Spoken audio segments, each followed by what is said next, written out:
สบายดีพี่น้องที่ฮักเฮาก้าวเข้ามาสู่อาทิตย์ที่2และหลังจากที่พวกเราเฉลิมฉลองปีใหม่ลาวไปแล้วก็หวังว่าทุกคนเนาะมีใจเตรียมพร้อมในการที่จะนมัสการพระเจ้าวันอาทิตย์และกลับไปเฮ็ดเวียกคืนในวันจันทร์ที่จะมาถึงนี้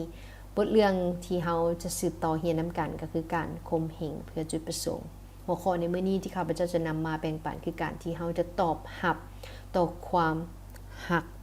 อันสัตย์ซื่อของพระเจ้าเราจะเรียนน้ำกันต่ออยู่พระคำในเฮมียาบทที่9ให้พี่น้องเปิดไปน้ำกัน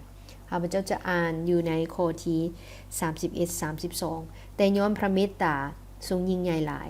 จึงบ่ได้ปะทิ่มพวกเพิ่นและทำลายพวกเพิ่นพระองค์เป็นพระเจ้าที่ทรงคุณความดีและทรงเมตตาและเอ็นดูด้วยโอ้พระเจ้าของพวกข้าน้อยเอ๋ยพระองค์ทรงฤทธิ์และอำนาจยิ่งใหญ่ทรงกระทำให้ย่านกลัวและทรงยิ่งใหญ่แท้พระองค์รักษาพันธสัญญาอย่างสัตย์ซื่อข่าวกษัตริย์อัสซีเรียได้ข่มเหงพวกข้าน้อยจนถึงบัดนี้พวกข้าน้อยยังได้ทนทุกข์นักรวมกษัตริย์และผู้นำของพวกข้าน้อยด้วยพวกปโลหิตทั้งพวกผู้ทำนวยกับบรรพบุรุษและประชาชนอีกด้วยทุกคนต่างก็ได้รับความทนทุกข์ทรมานขอโทษและนึกถึงพวกข้าน้อยแด่ท้อนร่วมใจกันอธิษฐานพระบิดาเจ้าขอบคุณสำหรับความเมตตากรุณาคุณความดีของพระเจ้าที่มีให้กับพวกข้าน้อยทั้งหลายถึงว่าพวกข้าน้อยจะต้องเผชิญกับการข่มเหงพวกน้อยจะต้องได้ทนทุกข์หนักพวกข้าน้อยจะต้องได้พบกับความทนทุกข์ทรมานแต่ความเมตตาคุณงามความดีความเมตตาอันเอ็นดูขององค์พระผู้เป็นเจ้ายังมีแก่ชีวิตของพวกลูกอยู่เสมอมาจึงอธิษฐานขอบคุณพระองค์ในมื้อนี้ในพระนามอันยิ่งใหญ่ขององค์พระเยซูคริสต์เจ้าอาเมนพี่น้องพวกเรารับรู้กันดีว่าความรักของพระเจ้านั้นบ่เปลี่ยนแปลงสัตย์ซื่อและบ่เคยผันเปลี่ยนถึงแม้ว่าเฮาเคยล้มเหลวและเฮ็ดผิดพลาดหลายครั้งพระคำในเฮมียาบทที่9แสดงให้เฮาเห็นถึงการร่วมโตกันของประชาชนอิสราเอล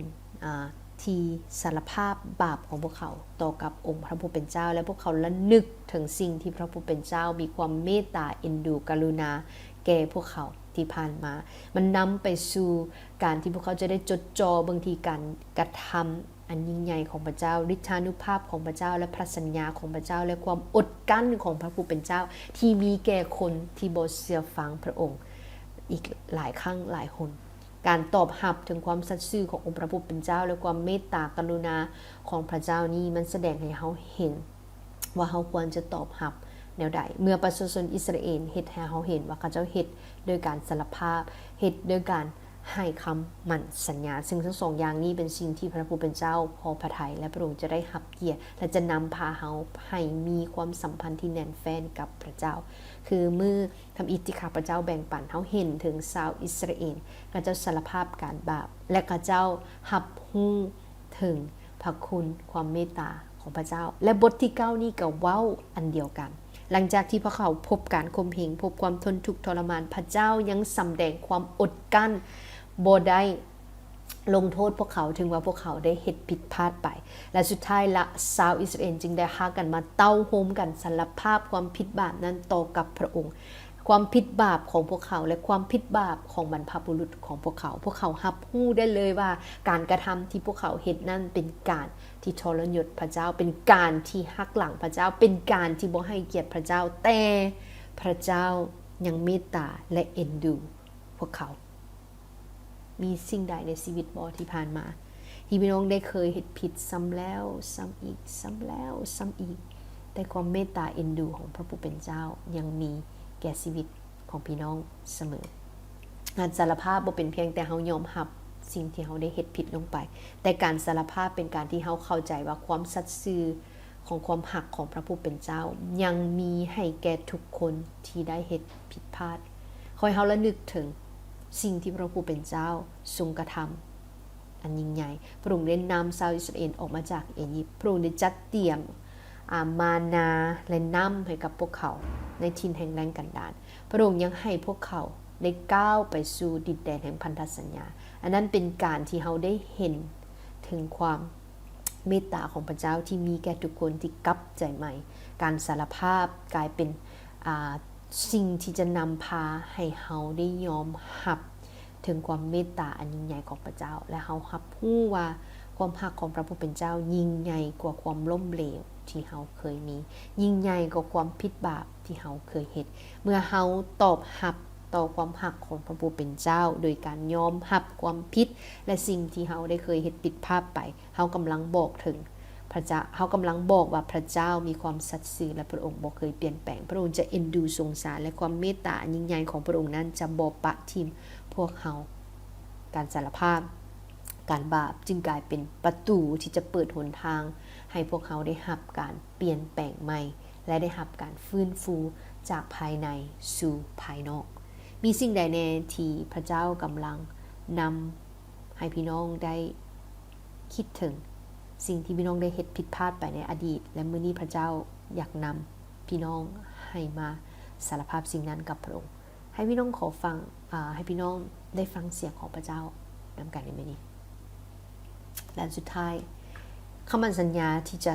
ติดตามและก็เชื่อฟังองค์พระผู้เป็นเจ้าเพราะว่าพระเจ้าบอกว่าจังซี่พระองค์จะบ่ปะทิ่มและทำลายพวกเขา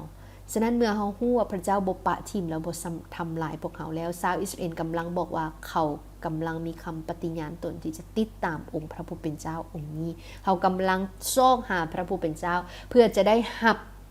การอวยพรเพื่อจะได้รับการเปิดเผยแนวทางที่พวกเขาควรจะใช้ชีวิตว่าพวกเขาบ่ได้เชื่อฟังตนเองอีกต่อไปบ่ได้อยากเฮ็ดผิดอีกต่อไปแต่พวกเขาจะขอพึ่งพาฤทธิ์เดชอำนาจความยิ่งใหญ่ของพระเจ้าที่จะนำพาพวกเขาให้มีความภาคเพียรในความทนทุกข์ทรมานในความทุกข์ยากทุกข์เข็ญและในการข่มเหงที่พวกเขาประเสริญ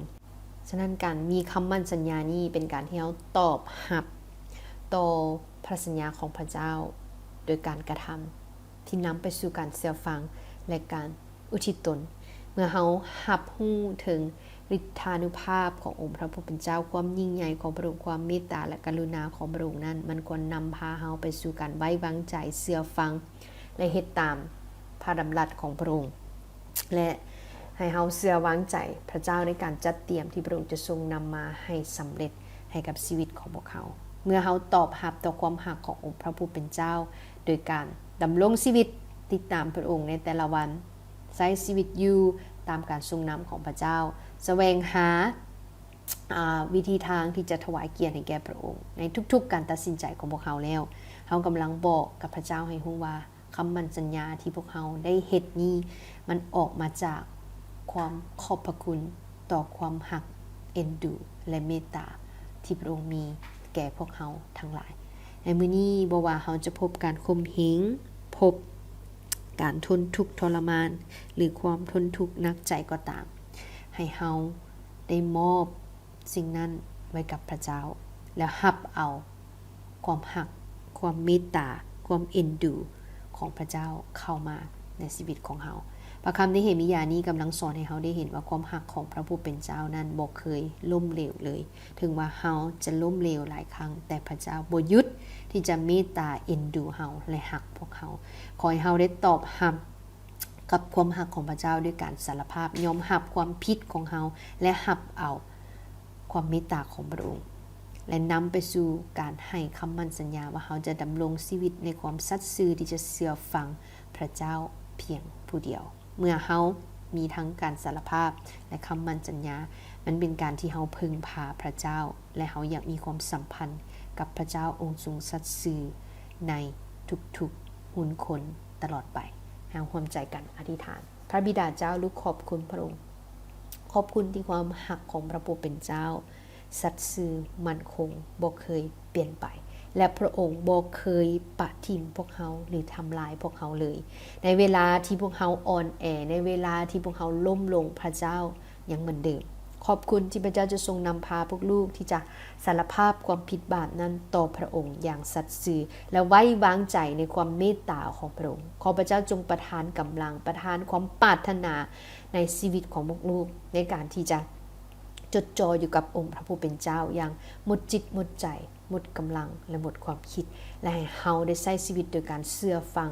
พระบัญญัติของพระองค์และรอคอยถึงพระสัญญาแห่งการช่วยกู้ของพระเจ้าที่จะเกิดขึ้น และเมื่อลูกใช้ชีวิตในแต่ละวันขอให้ลูกได้ถวายเกียรติแด่พระนามของพระเจ้าเพียงผู้เดียวด้วยหรือจึงอธิษฐานขอบคุณพระองค์ในมื้อนี้ในพระนามอันยิ่งใหญ่ขององค์พระเยซูคริสต์เจ้าอาเมนขอพระเจ้าอวยพรและพบกันอาทิตย์หน้า